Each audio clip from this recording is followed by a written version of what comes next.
This is the Lone Crater YouTube. We hope this video helps. In this video, I will explain how to replace a starter on a Dodge Dart. First, prioritize safety by disconnecting the negative battery terminal to prevent electrical shorts. You'll need a good set of wrenches, sockets, and a reliable jack or ramps. Always work on a stable, level surface, and consider wearing safety glasses and gloves. Taking these initial precautions will make the entire process much smoother and safer for you. Now, let's find that starter. On a Dodge Dart, it's usually situated on the engine block, close to the transmission. You might need to remove the air filter housing or a splash guard for better access.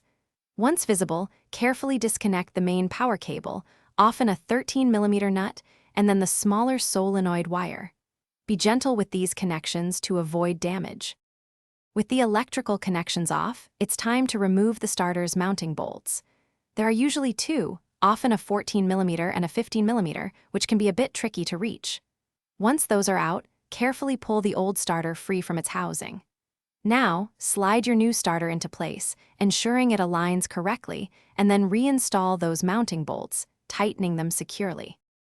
Almost done, reconnect the solenoid wire and the main power cable to your new starter, making sure they are snug. Then, reattach the negative battery terminal. Double-check all your connections before attempting to start the car. If everything looks good, give it a try.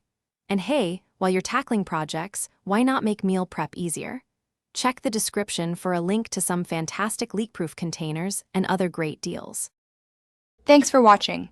Consider subscribing if we helped you.